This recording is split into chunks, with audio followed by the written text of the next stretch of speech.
Yeah.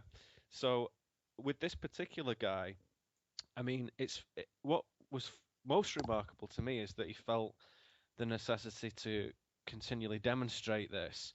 And unfortunately, I've not seen his accompanying texts or discussions. I know he did talk about stuff, and I think probably, giving him the benefit of the doubt, he was more interested in the spirituality behind it. However, if you look at his case, he did die after swallowing a big dagger, which basically killed him. And I think that's interesting. That in itself is interesting because he did it like 500 times with no problem, and then he did something in the end that didn't function in the normal way. And I think you can look at all these things, and then the mainstream audience would say, "Oh well, in the end he swallowed a knife and died. Case closed. That's the end of it." And similarly with crop circles, you can say, "Well, there was a couple of guys who got caught making them, and they're all therefore fakes." And that, again, is an easy thing to do. And a lot of my work is concerned with what happens to a population who is exposed to like irrefutable phenomena, real stuff that stands out from the normal rule set and is completely paradoxical to a normal way of life. And I think that reaction that mainstream audiences have to amazing things is really a symptom of what I have started to refer to as metaphysical conservatism, which is really a sort of state of being where people know in their hearts, I think, that there's a deep, magical, mysterious, amazing world here. And I think people also know that the 3D cause and effects Newtonian element of it is also only one aspect of it, even though intellectually and consciously they may not necessarily articulate that to themselves. I think there's a knowing of that. However, the dominant cultural paradigm, which is have nice things and strive for nice things, doesn't really have any place for phenomena.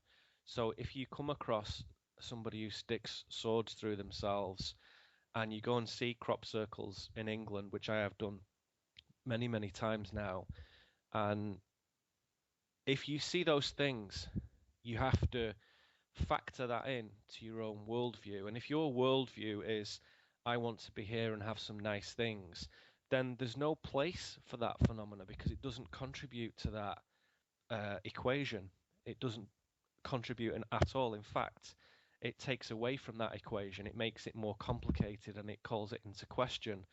So I think it is a kick in the pants for a lot of people to have something that is custom built, a custom built paradox that comes along and basically shakes you, rattles you. And it doesn't matter how old you are and what your background is and how academic or scholarly or linguistically capable you are. That's not relevant. This consciousness ecosystem is, of course, aware of all its own constituent parts to a degree, and everybody in the end can't get away with hiding under the bed, fundamentally, which is one way of putting it. And I think people think if they can get away with it for the whole lifetime, then the game is achieved. I've managed it. I've died in self-contained ignorance, success, and they wave the flag and say, yay. But again, that isn't the case. You can't really get away with it. The universe, the higher self, the divine source, the totality of consciousness, whatever you want to call it, kind of laughs at that. And I don't think anyone's necessarily punished, but you can certainly stand still for a long time and kind of stagnate a little bit. And it is funny when you uh, analyze phenomena in people's lives, which I have many opportunities to do because I do a kind of workshops and one-to-one teaching sessions and so on. Obviously, I get exposed to lots of stories. People tell me, give me accounts of things that have happened to them.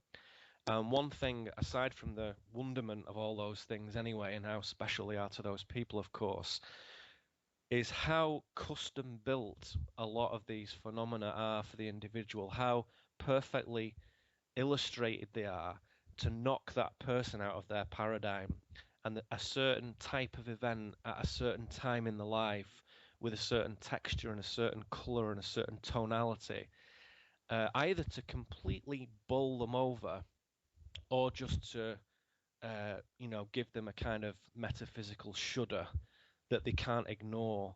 And I think analyzing that, I mean, I could write a book just putting those cases together, but analyzing that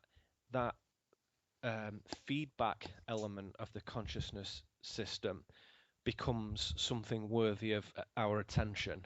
And I know in my work I do this, and I know in Tom's work he does this too, but certainly in our day-to-day experience, it is a two-way system. It's not just this um, platform that you land on where everything's already agreed upon and nothing really changes. It's constantly kind of feeding back to itself. So I think that phenomena and paradox and anomaly and all those kind of things have a very significant and important purpose in the larger totality of the system, which is to keep this element of what perhaps Terence McKenna might have called novelty or something, or dynamism, this engine of creativity, to keep it moving along.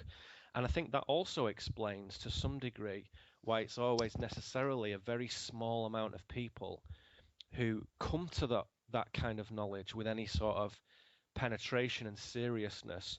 So we all do have these seminal experiences. It's very common, and I think everybody has them.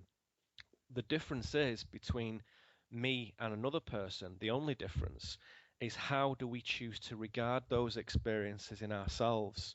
So do you just think, that's funny? Oh, well, I don't really know what to do with that, so I'll just kind of file that in miscellaneous and forget about it. Or do you stand back and just kind of tilt your head to one side and think, hang on a second, that is a serious blip. That's a serious glitch in everything that I've been shown. How fascinating that is. How utterly fascinating that is. I am going to act upon that. And whether that's good, bad, indifferent, some people do that. And when you decide to act upon it, it completely changes everything. And that's the reason, and anyone who's familiar with my work will know what I'm going to say next, why people don't do anything about it, because fundamentally most people don't want to change because they equate change with uncertainty and uncertainty with fear and so on and so forth. So these experiences are transformative, and people are not comfortable with transformation. They like to have this traditional system where they uphold values from typically 50 years ago, wherever your time frame is, it's 50 years back. So in 2000, the 1950s looked very, very nice, and in 2062, 2012 will look really nice. And there's this kind of temptation to hold novelty and dynamism at arm's length and say, I know that's necessary, but I personally don't want anything to do with it. It's a bit weird and it makes me feel funny. So we'll let the crazy mystics and physicists deal with that, because it inevitably entails change. And those who have been saturated in the cultural paradigm of America and Britain and Europe, change is not a good thing. Change is a corporate managed strategy. It's not an organic divine emanation. So they don't understand it. There's a misconception about what change is. So I think even more interesting than the phenomena is our reaction to it and how we interpret it and how we integrate it into our lives. I think that is the teaching to some extent. And of course, first and foremost, you have to do that for yourself and your own application. It's really none of your business what anyone else is doing. But of course, we cannot but help look at what other people are doing with that and contemplate why that is. And I think that's extremely instructive when we do that. Neil, in your answer, you mentioned that you are often confronted with accounts of other people you are talking to. And for that would be a lead into my next question, which relates to performing real magic.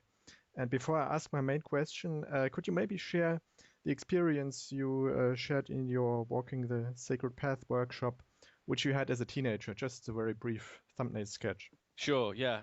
Very briefly, when I was a young man, all those many, many moons ago, um, I a lot of my knowledge derived from secret mystery school traditions, mystical schools, occult schools, etc., etc. And of course, saying that, a certain portion of the audience will think, "Goodness me, disgraceful! You know, what on earth does that mean?" And really, what we're talking about is mystical knowledge from what I would call the ancient world, i.e., the world we don't really know anything about here on Earth. And certain groups have thought, gosh, this is important. Let's protect it because it needs to be preserved. And maybe it needs to be only given to people who are at a certain state of consciousness. And most of those groups, in my experience, do quite a good job of that and do some good work. And it's only in recent times that some of those groups have been sort of compromised. So we have a bit of a negative view of that. Anyway, regardless of all that, this particular couple of people that I knew at the time were practicing magicians, with a K in the middle of that word, if you like. And one of them demonstrated a conjuration, which is quite a common one actually, that some practicing ritual magicians in particular will probably be familiar with, which is a conjuration of flies. So this guy produced essentially a swarm of flies from his arm, from his hand, and it filled the room basically. It was like, if you've ever seen a sort of swarm of flies in a hot space somewhere, they can really sort of build up, and there's a certain smell and there's a certain feeling associated with that. And it was funny that that was more perceptible, shall we say, than the visuals. The visuals were there, and I could see it, and that was obviously the most striking thing initially. But I could actually feel them, and I could smell them. And then as soon as they'd materialized, shall we say, they went away again. They just sort of started to diminish. There was a slightly less number of flies, then less, and then you look again and they're not there. And I think the purpose of that is that a lot of the schools, these schools who have their own take on this knowledge, this mystical knowledge, and I very much agree with one thing that Tom said earlier, which is about one truth. There is one truth, and everybody's finding a path to it. Similarly, the knowledge of that truth, the reflections of that truth, reflected in many different places, and a lot of these schools and traditions will go along and find one way, one path to that truth, and think this is a really good path towards the truth, and we're going to illustrate it and define it and articulate it in a specific way, and propose that as a practice, as a technique, as a set of disciplines. And I think that's how I consider these things. That's also the reason why I would never be an adherent of just one system, because it seems unnecessary to me. Not silly or wrong, just unnecessary. Because there are so many paths that the only real solution, the only resolution one needs to take is that you just do it your own way, and that's what you have to do, really. Sometimes observing other people's path and other people's terrain and some of the characteristics of that terrain, mental, physical, emotional, spiritual, is really useful. So it can be good to tag along with somebody for a bit, but as any good teacher will tell you, your favorite kind of student is the one who looks at you one day and says, "I don't need you anymore. Thank you. Goodbye." And then you have a big smile on your face and think, fantastic, there's an independent soul who has grasped in two hands their journey and who has gone forward with it. What you don't want is someone who wants to follow somebody for 25, 35, 65 years. That becomes unhelpful, to put it politely, for both parties. So you don't want that. So in this particular case, going back to this little episode, it was, I think, thought at the time, say, well, here's a young man who's interested in the path, who's interested in his awakening process that'll take all his life. let's give him a little inspirational moment and show this. And now